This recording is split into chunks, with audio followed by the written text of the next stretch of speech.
wild. Hey everyone, what's up and welcome back to Most Amazing Top 10. I'm your host, Lindsay Ivan, and today I'm bringing you the top 10 scary disappearances that remain unsolved, part 3. So there are 2 other parts to the series that Eamon filmed. I'm just filling in for her for today's video, but I highly recommend that you check out those other parts as well. Starting off this countdown, we have the Fort Worth missing trio. On December 23rd, 1974, 17-year-old Rachel Trillica, 14-year-old Lisa Renee Wilson, and 9-year-old Julianne Mosley all disappeared after doing Christmas shopping at a mall in Fort Worth, Texas.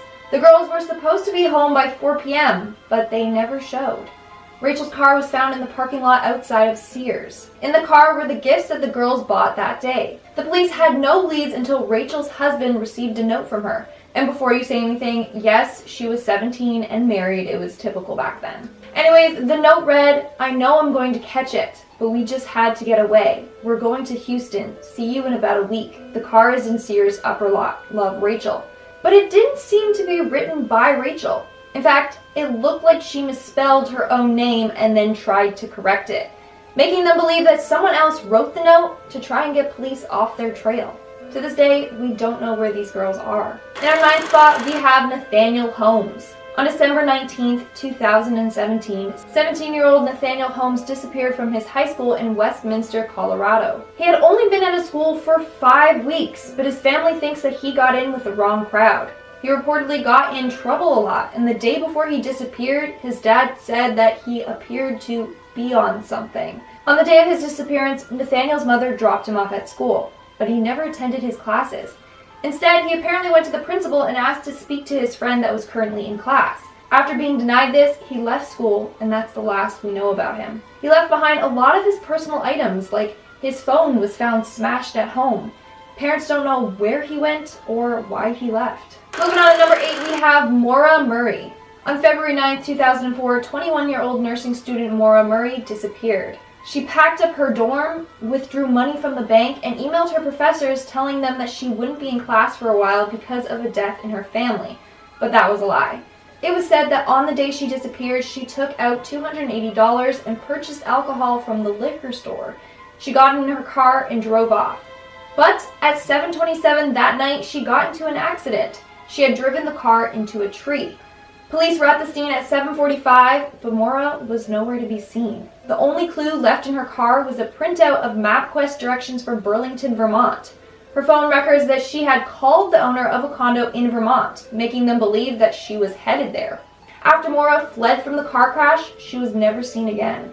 There were no footprints in the snow, and police dogs lost scent of her within 100 feet of her car. To this day, no one knows her whereabouts. So here are the theories. Number 1, they believe that she fled to start a new life. Number 2, people think that she died from being outside in the cold weather.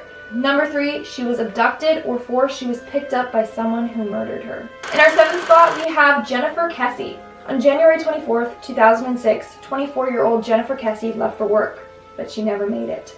She was living in Orlando, Florida, and worked as a financial analyst. On January 24th, her boyfriend knew something was up when she didn't send him a good morning message like usual. Then her coworkers were concerned when she missed her shift at work, which was very unlike her. Police think that Jennifer was abducted while walking to her car or while on her way to work. 2 days later, her car was found a mile from her condo, but the police really didn't have any leads. Jennifer's mom told the police about construction workers in the area that would constantly catcall her and make her feel uncomfortable, but nothing came of this information. Then in 2019, 13 years later, the family received a tip saying that a woman remembered seeing a man dump a 6 to 8 foot rolled up carpet in a nearby lake. This was around the time of Jennifer's disappearance, but police have not shared any more information on this. To this day, Jennifer's parents are still looking for her. Making our way down the list at number 6, we have Patricia Meehan. This case is definitely really unusual. On April 20th, 1989, 37-year-old Patricia Meehan got into a car accident after driving on the wrong side of the road. The other driver, Carol, claims that she saw Patricia get out of her car and just stare at her. Then she climbed over a fence and stared at her again before walking away from the scene completely. That was the last official time that she was seen. There have been reported sightings of Patricia a couple of times across the U.S., like at truck stops or hitchhiking along the side of the road. In May of 1989, a waitress reported seeing a woman that fit her description. She claims that she was talking to herself and seemed disoriented. Investigators think that she got a head injury from the accident, and along with her previous health problems, it caused her to develop amnesia. Sadly, we don't know for sure. We're now at our 5th and halfway mark with Charles and Catherine Romer. In April of 1980, Charles, age 73, and Catherine Romer, age 75, were headed back home from their yearly trip to Miami, Florida. On April 8th, they checked into the Holiday Inn Hotel and dropped off their luggage before heading back out for dinner. That was the last time that they were ever seen. Later, their car was found at the side of the road by a group of restaurants. Back at the hotel, none of their belongings were touched. There were no clues or leads to what had become of them. They just mysteriously vanished. Some people say that they were at the wrong place at the wrong time. Other people think that they were a victim of foul play since Charles was a wealthy oil executive. But we don't know for sure what happened. Moving on to number 4, we have the case of Cindy Song.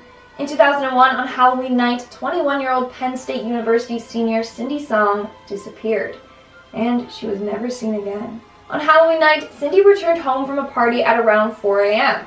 She dropped off her bag, cell phone, and took off her false eyelashes. However, Cindy herself was nowhere to be found. Police don't know where Cindy went. Now, a criminal named Paul Weekly did describe a woman that matched Cindy's description, saying that he kidnapped a woman in the area who he thought was a prostitute. He admitted to killing her and multiple others. The police found bodies of the other individuals, but never Cindy's. They think that he made up this story in hopes for a lesser sentence, but we don't know what truly happened to her. In our 3rd spot, we have Tara Calico. On September 20th, 1988, at 9:30 a.m., 19-year-old Tara Calico left her home in New Mexico to go on a bike ride. She typically biked that route daily. She told her mom that if she wasn't back by noon to come and get her because she had plans with her boyfriend. That was the last time she ever saw her daughter. When she didn't show up by noon, her mother went looking for her and eventually called the police. Witnesses say that they saw a truck following her while she was biking home at around 11:45 a.m. Her Walkman was eventually found smashed at the side of the road. A year later, a disturbing Polaroid was found in a Florida parking lot. The photo showed a young girl that looked like Tara. She was bound up beside a young boy. Both had their mouths taped shut. Tara's mom claims that it was a photo of her daughter, saying that they have the same hair and same scar on their leg. Also, in the photo, there was a copy of the novel My Sweet Audrina, which was her favorite book. Seems like it was purposely planted there. Now, over the years, there have been several leads, but none have been successful. Sadly, the whereabouts of Tara are still unknown. In our 2nd spot, we have the Sauter children. I've mentioned them before, but let me go more in depth because this disappearance story is, wow, just wait. In West Virginia, on December 24th, 1945, George and Jenny Sauter's home was burned down. 9 out of their 10 children were in the home at the time of the fire. However, only 4 made it out. The other 5 seemed to have disappeared without a trace. Investigators believe that the children perished in the fire. However, none of their bones had been found. Initially, the fire was said to be an electrical fire, but the family's Christmas lights stayed on through the start of the fire. If it was an electrical fire, this wouldn't have happened. On top of that, someone had cut the phone line to their house, and for some reason, their car wasn't working. Now, here's where it gets more strange. Apparently, a woman claimed to have seen the 5 children watching their house burn from a passing car.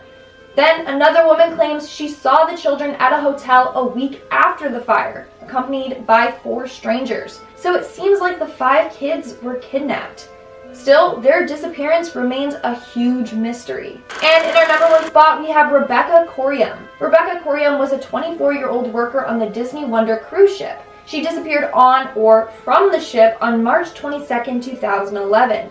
At 5:45 that morning, she was seen on CCTV footage talking on the phone line, wearing men's clothing, and she was visibly distressed. After she hung up the phone, she was never seen again. At 9 a.m., Rebecca didn't show up to her shift. That's when the Disney staff were told to search the ship for her. This came of nothing.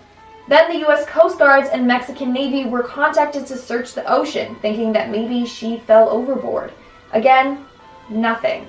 Here's where it gets interesting.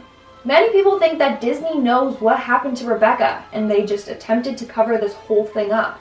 Let me share the facts with you. For starters, the captain told Rebecca's parents that he believes that she was swept off of deck 5 by a big wave. However, there were no indications of stormy weather, let alone a rogue wave that night. The wave would have had to been 100 feet high to get over the 6-foot walls on that deck. Then the crew showed her parents the CCTV footage of her daughter on that phone call.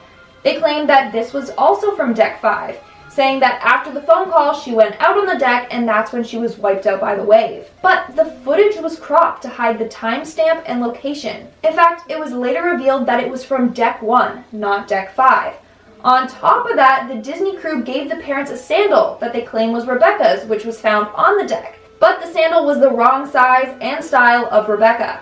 Even a crew member stated, and I quote, "Disney knows exactly what happened. That phone call she had, it was taped. Everything here is taped. There's CCTV everywhere. Disney has the tape." He believes that Disney has the tape that shows exactly what happened to Rebecca. But they aren't releasing it. They probably covered it up with fear that it will tarnish their happy family-friendly reputation. And that's all for today's video. Unfortunately, I couldn't put all the details into all these cases or else this video would be super long. But if you're interested in any of the cases, my friend Google has tons of information out there on them. But let's move on to our comment shout-out portion. I'll be shouting out more comments for my video, Top 10 Scary Internet Urban Legends Part 4.